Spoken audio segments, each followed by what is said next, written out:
you do too much, you can kind of jinx yourself. 7 hours. We were stopped for the longest, not having to deal with this bullshit. One sumnida at a time. And I was powered by pure spite. He was all like, wait a minute. Can I see a playback, please? But like you were like, like my emotional support person. But yeah, so I felt kind of bad about that. But I mean, ultimately, I did meet some people, and I think we can all attest to this. Meeting people and becoming friends with them in the tent, and then having them not make it through the game, though. Like, yes, that did happen. how did you go with that? Like, I remember because you and I were still number neighbors. So we were still a little bit, and like, I think it was Haley 355, and then there's this guy named Mike, I think, who's 256, and then myself 357, and then this older woman whose name I forgot, named 358, and she had like auntie energy. So I wanted her to make it, you know what I mean? And she was like, I'm trying to go as far as I can go. I never came to the show thinking I was going to win the money. Like I was, I think I told you this. We'll talk about it later. Like I was like, I'm going to find somebody to sacrifice myself for in Marvel. I'll sacrifice myself for Kiara and Marvels. That'd be great for me because I'm and tug of war is next, and I don't want to be crying on TV. Yeah. So, doing the game, like I know Mike, he went out in the front, and if you went out in the front and red light, green light, there was really hard chance, like almost like 95% chance you were going to get eliminated. And I remember when I passed, like when I made it on the last heat, the auntie 358, she was like in the middle still, she didn't make it, and I remember feeling bad about that. But what about you? Did you like talk to anyone or like see anyone in the tent who like ultimately didn't make it through red light, green light? Yeah, there were like specifically two people who made an impact on me before they unfortunately got eliminated. One actually I didn't really talk to directly, but I kind of like overheard his conversations. Like we talked a little bit, but I wasn't really a direct part of the conversation. But essentially, he asked a girl. This was during when we were waiting to pick up our uniforms or our shoes or something. We were waiting in line, and he was like, "Hey, can you save my spot? I'm going to what's it called? Schedule a bunch of emails to be sent to my wife while I'm in the games." And so he would schedule a bunch of emails as like throughout the weeks that he assumed he'd be gone. And after he scheduled those emails, he came back and he was like, "Oh yeah, I'm sending these emails as if I'm currently in the games." So my first one is all like, "Oh yeah, honey, I just got past red light, green light. It was crazy. It was amazing." And then his last one he scheduled was, "Oh my God, honey, I'm in the top 5. This is amazing. This is crazy. I can't wait to see you again. Maybe I'll win." And then unfortunately he got eliminated in red light, green light. Oh, man, like I think that's a really cute idea as a married person. But I just think like, you do too much, you can kind of jinx yourself. Yeah. That. Oh my goodness. And like this was in the hotel, right? Because we didn't have our phones whilst we were in the tent though. Yeah, so in the hotel there were like tables off to the side, like next to the line. He had his laptop with him. Oh, that was the part where we were handing over our devices. Yeah, so he had his laptop with him. He went off to the table real quick and started writing up emails, and then he came back. He was all like, "Oh yeah, I scheduled all these emails." And he got eliminated. Such a cute idea, but yeah, that'll jinx you. Oh my goodness, that's so cute. Yeah. Yeah, so tough luck for him. But yeah, another person who, sorry, did you say something? Yeah, I was gonna ask you, who was the other person? Yeah, so the other person, during the prep for the first challenge, towards the very end of the prep, we were in our like lines just before going into the challenge. And I was just so tired because we were up for so long, and I was kind of like falling asleep while standing. And I feel this girl like nudge me saying, "Hey girl, look alive. There are these people on the other line who are like pointing at you and laughing at you." And she's like, "Don't look weak. I don't want them to make fun of you." It literally pisses me off. And I'm like, "Oh my God, who are you talking about?" And she just kind of like indirectly pointed them out. And she's like, "Yeah, I hate people like that. I want you to prove them wrong, blah, blah, blah, show them that you're really cool and stuff." And I was like, wow, this person is really, really sweet. I really appreciate her empathizing with me and looking out for me despite only knowing each other for a few hours. So she quickly became one of my favorite people. But unfortunately, she got eliminated, so I wasn't able to see her after that. So yeah.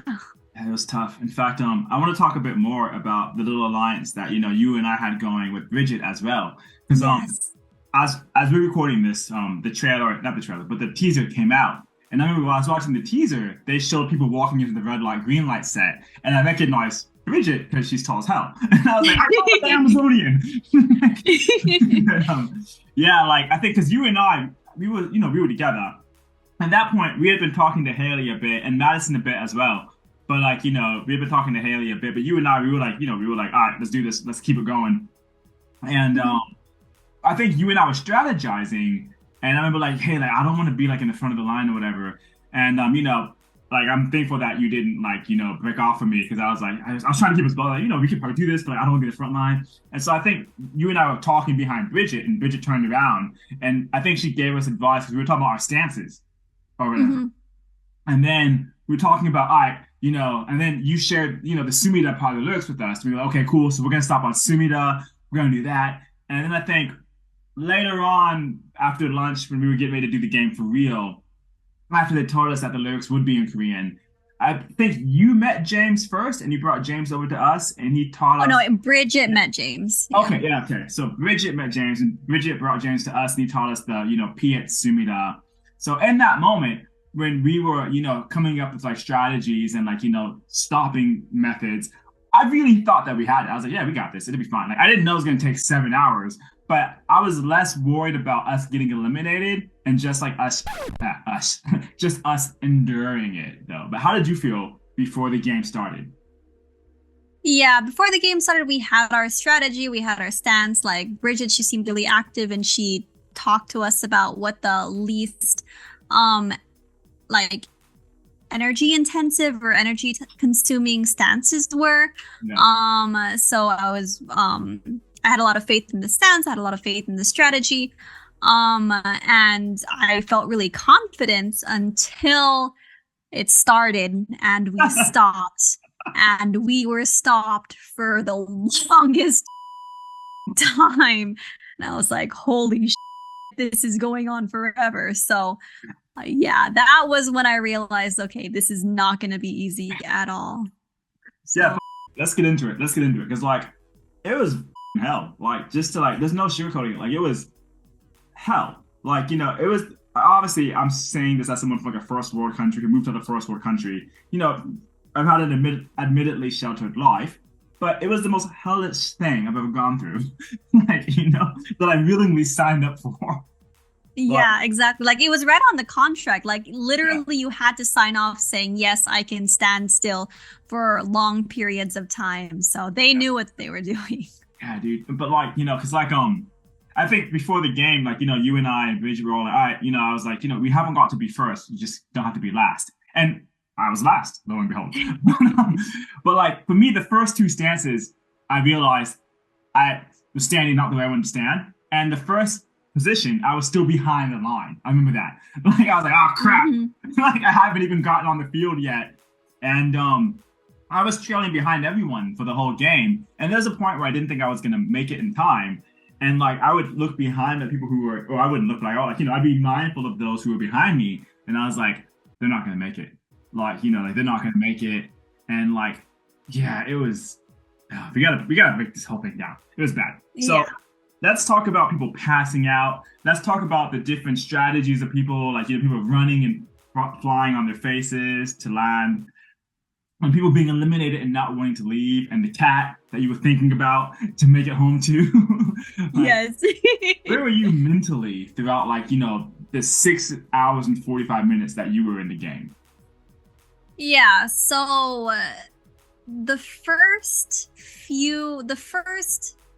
let's cut it into like 3 parts. So the first part, I was genuinely miserable. Like it was literally below freezing.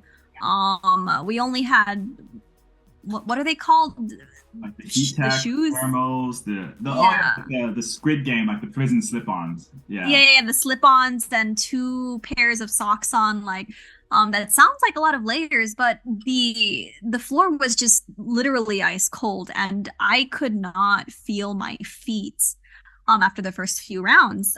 So I was just it was literally torture. I thought to myself, you know what? Even if I get eliminated, I wouldn't mind because that would mean not having to deal with this bullshit. So that's how I felt early on. But towards the middle, I was like, you know what? I'm just numb to the pain now. I just want to get as far as I can, see how far I go, do my best. Just take it one sumnida at a time. Yeah, one sumida at a time. Yeah. So that was the middle part. And then the very end, I literally couldn't feel my legs below my knees. Like I couldn't flex my muscles. I don't even know if my toes were moving or not. All I knew was I had to use the muscles in my thighs to pick up the rest of my leg like a lever and just run as fast as I can because I literally couldn't feel anything below that. And it was, I don't know how I did it, but I literally just said, you know what, Kiara, you need to prove these assholes wrong. Like you suffered as much as you did, might as well get something out of it. Like show that even when you're all beaten and tattered up, that even someone like you can get past this. Yeah. So at the very end, I was powered by pure spite. Yeah, no, so, same here. Like I think I was talking to Hannah about this too. And I think we talked about this as well whilst we were in there, like thinking about who from our life could have made it, who couldn't have made it. And like I'm thinking my cousin Sarah could do this because she's quite spiteful. And like I was like, yeah, I can make it too. Because you know, we're fight runs in our blood. But also like there were people who you could tell prior to the game who would, you know, they were there because they wanted to like, you know, maybe establish themselves as a character, or maybe they just wanted to win the money. And kind of seeing them leave and get eliminated and seeing how they reacted to it, I didn't want to catch their elimination, if that makes sense. Like, yeah, I get that. No, I'm staying in this now. Like nothing bad about them, but like there's this one girl who is between you and I, and she was one of the ones who had spilled coffee on my jacket, and I think she just self-eliminated. Like she just said F it and did like this little ballet move and got like, you know, scribbed. Oh my god! And I was just like, yeah. So annoyed with her. But like, you know, you gotta do what you gotta do. Like I guess she's like, I want to do this. Like I know when I was reading the articles later on, there were some influencers who just got pissed and they're like, I don't want to do this. Like, do you know who I am? And they eliminated themselves. And like, you know, like people were moving and like, okay, I was, you know, some of the people who were chanting, let us go. But I was like singing through my teeth. I was like, yeah. But like 001 got eliminated and she didn't want to move and her script didn't go off. So I had to come out and drag her off. Other people, like, you know, I don't know, like I didn't want to lose because I felt people who lost, and this, you know, might just be my own opinion. I felt people who lost red light, green light. I don't feel like all of them were there. Yeah, I get it. There's no right reason to be on Squid Game, but I feel like the ones who were really like clout chasing kind of got culled in the first game. So I was like, I'm not a clout chaser, so I got to stay. Yeah. The biggest part about getting through the first stage, I'm sure we all agree on, is like some sort of motivation and wanting a little more clout than you already do apparently wasn't enough motivation for like the influencers you were talking about. But then like for you and me, we're petty bitches and we're very spiteful. That was enough motivation to get past. So people like us, people who are extra competitive, people who really, really want the money, you know, that you need that source of motivation to get past something so grueling. Yeah, in fact, actually, there was two people who I felt bad for who didn't make it, and I want to talk about that too. But I do want to talk about the 38-second or 20-second massacre or whatever. Like I think the second to last round. But there was one girl, I believe she was a wrestler. I think she had blue hair or something, and she didn't make it, and I felt really bad for her. I can't remember how it went down exactly, but I think she got squibbed, and she just like kind of sat down Crystal's applesauce, and she like just looked so defeated. And I think she got squibbed on a technicality, because I think you and I knew this, and some people knew this too, but like it didn't matter if the doll was looking at you or not. You could only move whilst she was singing. So if she looked at you and you moved, it didn't, like, yeah, I know that's not fair, but like it didn't count. So like, you know, the adjudicators, they were watching when you started moving and also when you stopped moving. So like, you know, if let's say, you know, the doll turned around and then started singing, but you just that split second before you start singing, you moved, but you stopped on Sumida, but you moved too quickly. Well, you'd still have to stand for 10 minutes while they adjudicate, and then they're like, oh, hold on, this person moved too early, and then you'd be out. And Yeah. I think she got caught on a technicality like that or something. And I felt kind of bad for her. I was like, damn, that sucks. Like, I wanted her to keep going. And then there was another girl with me the whole time, and she didn't make it. And I'll talk about her a bit more because her part comes after like the whole massacre thing. But like, there's people who I was like, damn, bro, I felt gutted for them. So, but yeah, but you and I were on the same side. We weren't on the side with the girl that had the seizure though. Yeah, do you remember that seizure, right? Yeah. Yeah. Yeah, that was definitely really tragic. All I heard was like a really hard thud. I didn't see anything happen because I was frozen, of course. But yeah, there are definitely a lot of sounds of people falling. Medics were called out. Yeah, every like 5 minutes while we were stopped, someone called out for a medic, and it was crazy. But yeah, it's crazy. Yeah.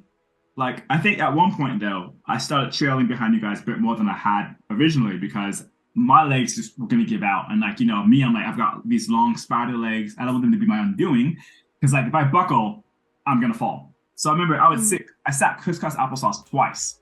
And this is leading up to the massacre part. But the second time I sat crisscross applesauce, like, in the middle of it. So, like, I get to, like, 3 hours in.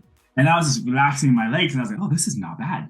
Like, this is actually not bad. And, like, you know, Elliot, you know, was, like, face planting next to me the whole like way. He would run up face plant, stand up face plant, and like, you know, that was a smart strategy for him. But I was like, I can't face plant. But like, you know, maybe I'll sit down more. But then getting up from sitting down crisscross applesauce, I was like, okay, I can't do this again. Like it took me way too much time to get up and then try to cover. Yeah. So, but like I think it was the second time I sat down. This is leading up to the massacre ever. Elliot was face down next to me, and there was another girl, I believe she was blonde, and her and I, we were both sitting crisscross applesauce, and we were, you know, talking about, okay, like, you know, when we get up, because at this point we were quite close to the thing. I think you already made it this too. You already passed, and like you were looking at me like, why are you sitting down? Like, I was like, I'll be there, Kiara, I'll be there. Like, I got this, but so we were strategizing about how we were gonna, you know, just make a run for it. And I think it was like 38 seconds left on the clock, something like that. And I remember there were these boys behind me who were being quite sassy, as it were. And they were like, y'all better run because we're gonna push you, And like, you know, obviously like you're not supposed to push people. But we, you know, it was like 6 hours into this. And I was like, hey, you guys haven't got to push us, like we can make it, like, you know, there'd be enough space for everyone. And like, you know, we were sat like that because we could talk because, you know, I think there was a medic or something happening. And they let us start relaxing our positions by that point a little bit. And then we got up and the song was sped. The song was sped up. Yeah. And at that point, it was muscle memory for me. If I heard Nandake, Piet, I stopped. So I was like, whoa! And I stopped on Piet. I got pushed and I was like on my hands and knees on duck. So like, you know, I fell over and I could see the line in front of me. And Elliot was like a little bit behind me, face down. And this poor girl, she was half on the line, half off. She had gotten pushed as well. And all the boys that pushed us, the sassy boys that made it, they were like, you know, being very congratulatory amongst themselves. And like they were looking at us and being cheeky. Like I think one of them, I can't recall, but there was one where they had like blue locks. And there's another one that had like, did he have blue hair or not? It doesn't matter. But anyways, those two look at us and they're like, oh man, like, because we only had 3 seconds left on the clock. And they're like, you got this, you can do it, you'll be fine. And one of them was like, girl, they're not gonna make it. 3 seconds, they can't. And he's like, well, I know, they can't make it, but we made it, whatever. And I remember just like, I wanted the ground to open up and swallow them both. I was just like, oh. Yeah. But, being pushed actually saved my ass though, because obviously the adjudicators adjudicated. And there was that like, you know, they all got popped. And what was it like for you though, being, you know, having already made it and watching them get popped? Like, what was the atmosphere like beyond the finish line at that point? Yeah, so the third to last round, I stopped right behind the line, and the round that I made it past was the round that was sped up. Okay. Yeah, so when that round, when the song came and it was all sped up, it didn't matter to me because I was literally right behind the line. But I passed the line and like I heard the song playing essentially. And I was like, oh my God, it's so much faster now. And it was a huge like curveball because literally every single other time it was the same tempo, the same exact tempo each and every time, except for this one time. So I'm like, oh my God, they're playing dirty. So I turn around, and by the time I turn around, the song is like done.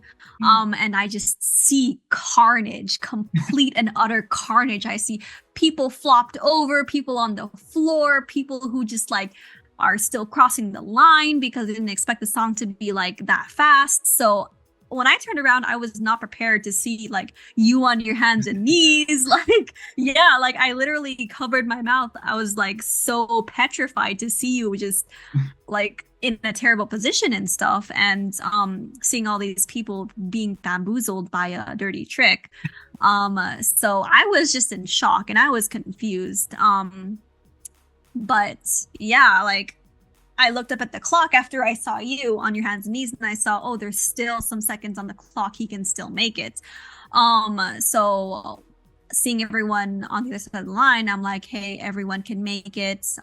It'll be fine. But as I kind of like got more comfortable, all of a sudden, there's just this sound of like a machine gun going through the stadium. Yeah, exactly. And I was just stunned. Like I was surrounded by the people who made it. And so the noises were really close to me. And I just see ink on everyone's shirts and I get really, really scared. I look down at my shirt and I see I'm perfectly fine. Yeah. But literally everyone else around me was not. Like they had ink. And the guy that you were talking about, the guy with blue hair, I clearly remember him. He was all like, wait a minute. Can I see a playback, please? Like, I'm not joking. Can I see a playback? So everyone was like pissed and angry, and the producer came out saying, hey, if you got shot, then you need to come with me. I'm sorry, I can't answer any questions. Just please come with me. And like, I was like, oh my God, I got front row seats to something absolutely crazy. So yeah, it was just surreal, honestly. Like, honestly, I'm glad that I stayed behind a little so I could experience all that, because that was crazy. I'm glad you stayed behind too. Yeah. Yeah, it's like, I remember, and this is the second person who got eliminated who I felt bad for, the girl who got knocked half on the line, half off. She got eliminated too. And I actually wanted to contest that and appeal for her, because she was lying flat, even though she could have pretended that she made it. She was still not moving. And like when she got eliminated, I was like, damn, dude, like that's like me getting pushed right when I got pushed saved me. Because if I'd been just like a hair over the line, I probably got eliminated as well. And yeah, when I made it, I think I went straight to you and gave it this massive hug. I was like, whoa! Yeah. Oh! It was intense.